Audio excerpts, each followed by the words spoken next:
Vamos falar sobre As Vítimas Algozes. A obra ela é publicada lá em 1869 por Joaquim Manuel de Macedo e ele faz uma defesa da abolição da escravatura usando argumentos um pouco diferentes ou talvez muito diferentes aos direitos humanos e a respeito também da igualdade social. O Joaquim ele vai contar a partir do ponto de vista dos senhores dos escravos, né, os donos dos escravos, três histórias totalmente distintas, onde o escravo é vítima direta da escravidão e ele pode acabar se tornando algoz para o seu senhor, devido à forma que ele é tratado, né? A forma que ele está sendo condicionado em tratamento pelos seus senhores, ok? Digamos que a obra ela tenha três novelas. Joaquim Manuel de Macedo era um escritor brasileiro da primeira geração romântica. Ele é considerado um dos fundadores do romance no Brasil com sua obra A Moreninha. Ele nasceu no dia 24 de junho de 1820, na cidade de Itaboraí, no Rio de Janeiro. Joaquim se formou em medicina em 1844, chegou até a trabalhar como médico, mas dedicou o resto da sua vida à literatura. Ele estabeleceu um forte vínculo com a família imperial brasileira, o que lhe proporcionou ser professor de História e Geografia do Colégio Dom Pedro II. Além disso, ele também foi eleito membro do Conselho Diretor da Instituição Pública da Corte. Joaquim Manuel de Macedo faleceu no dia 11 de abril de 1882, na cidade do Rio de Janeiro.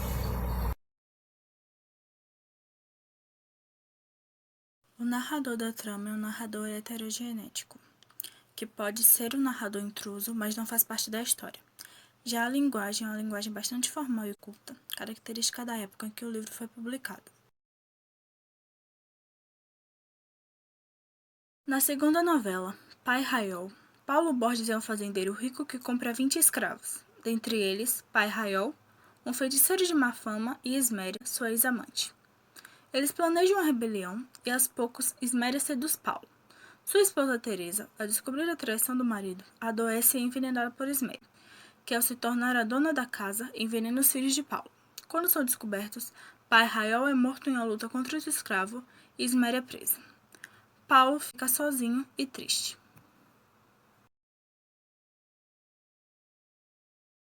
O livro foi publicado em 1869. Nesse período, a escravidão era muito criticada pelos intelectuais da época por acreditarem que a escravidão era o motivo do atraso do país, e não porque a escravidão era uma prática incorreta.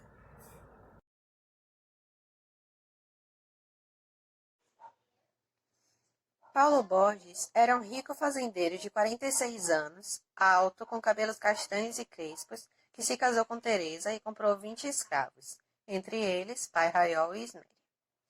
Teresa era uma jovem simples, de costume simples e honesta, que dirigia a enfermaria, a despensa e a grosseira roupa dos escravos. Pai Raiol era um negro africano de baixa estatura, com cicatrizes na face, que tinha uma má reputação devido à desordem com os parceiros, furtos, envenenamentos com os outros senhores e etc. Esméria era uma crioula de 20 anos que tinha, no conjunto dos seus traços fisionômicos, a expressão de inteligência e de humildade, o que agradou a sua senhora. E havia outros personagens como os filhos de Teresa e Paulo, tio Alberto e Lourenço.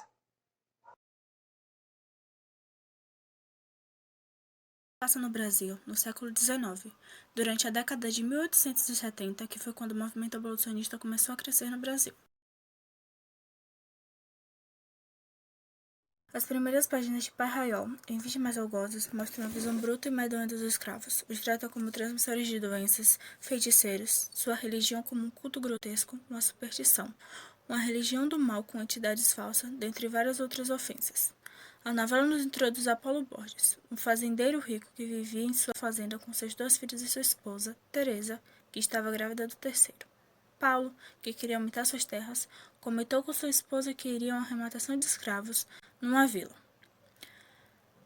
Paulo compra 20 escravos, dentre eles Pai Raiol, um negro de má fama que fora vendido 3 vezes por suspeita de envenenamento, furtos e indisciplina. Mas diziam que ele tinha mudado por influência de Esméria, uma escrava que supostamente o dominava. Então Paulo o comprou e deixou eles viverem juntos. Teresa, que via beleza em Esméria e soube dos seus dotes para trabalhos domésticos e a pôs para dentro de casa. A escrava pouco a pouco ia conquistando a confiança de Teresa, que abria seu coração para Esméria. Mas Esméria não era flor que se cheira. Era egoísta, fria, indiferente e dissimulada. Luxuriosa, tinha instintos animalescos. Fora amante de Pai por pouco tempo. E diferente do que dizem, Esméria não tinha influenciado Pai, mas ele que tinha influência satânica sobre a moça. Ela tinha medo dos poderes dele. Após 6 meses, a compra dos escravos, a fazenda decaía. Os animais morriam envenenados, o carnaval pegou fogo. Paulo entrou em desespero, mas Pai Raiol mostrou às ervas que poderiam estar envenenando os campos, e os campos foram limpos. Esméria não era uma simples e pobre vítima do terror que submetia ao pai Raiol, nem só por obediência e a pôr em ação os incentivos sexuais para excitar a atenção e o desejo criminoso de seu senhor. Paulo Borges não escapou dos métodos que as mulheres escravizadas utilizavam para amansar e atrair os senhores. Esméria, por não ter conseguido despertar essa atenção de seu senhor, ela resolveu tentar outros meios. Ela buscava se manter próxima do menino recém-nascido com o objetivo de que um suposto sentimento de gratidão pudesse surgir no senhor por ela cuidar tão bem do seu filho. Esse sentimento pareceu aos poucos, até o momento em que Paulo Borges olhou para Esméria e viu ela como uma mulher, sendo o momento perfeito para abrir a porta da perdição da família Borges. Paulo Borges amou verdadeiramente sua esposa durante 1 ano. Depois a amou como tantos amam, mentindo a fidelidade conjugal, estimando-a pelo conhecimento de suas virtudes, preferindo-a pelo encantamento de suas graças e respeitando-a por sua vontade e hábito. Diante de toda essa situação, Teresa descobriu a traição do marido com a Esméria, mas não se humilhou a ponto de indicar ciúmes a Esméria. Esméria não se sentia bem por não poder mais entrar na casa da família de Paulo Borges, e mesmo assim, pai Raiol fez com que ela voltasse a trabalhar na cozinha da casa. Os filhos do casal estavam tristes pela ausência da mãe que vivia chorando pelo adultério. Chegou ao ponto de Esméria pedir para que seu senhor a vendesse, mas a venda não foi aprovada pelo senhor. Quando Esméria foi introduzida novamente na casa, Teresa pediu para ir morar em um sítio isolado, na companhia apenas de seus filhos, sem imaginar em nenhuma hipótese na volta do seu relacionamento. Mas Teresa terminou morrendo envenenada, derramando apenas 6 lágrimas, sendo 2 para cada filho.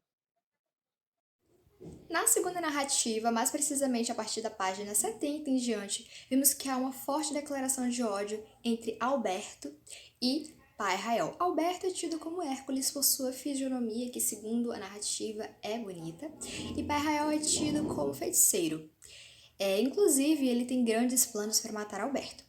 Enquanto rola todo aquele cenário de ódio entre esses dois, né? Esméria, ela continua aprontando e planejando coisas terríveis contra seus senhores. Além de já ter matado Teresa, a mulher do Paulo Borges, por envenenamento e os seus 3 filhos terem morrido, ela vai começar a envenenar também o Paulo, ok? Mas antes, é claro, ela não pretende levantar suspeitas ao seu senhor e finge ser uma ótima crioula, ganhando a confiança dele. Depois de confiar, né, dele confiar, de ganhar toda a confiança, ela vai ganhar, inclusive, uma carta de alforria. Talvez para ela tudo estivesse indo bem, tudo estivesse sendo muito bom, seus planos estivessem no caminho certinho, mas, para sua infelicidade, Lourença, que é uma escrava mais velha da casa, denuncia Esméria por todos os planos que ela tinha cometido, todas as coisas ruins que ela fez, e conta toda a verdade para Paulo. Pai Raiol é morto em uma luta por tio Alberto, ok? Esméria, ela acaba sendo presa e Paulo Borges, ele vive com lamentos, terríveis atormentos e lamentos por tudo que aconteceu. E essa história, ela é assim, gente, completamente bagunçada. Essa é a segunda narrativa da obra.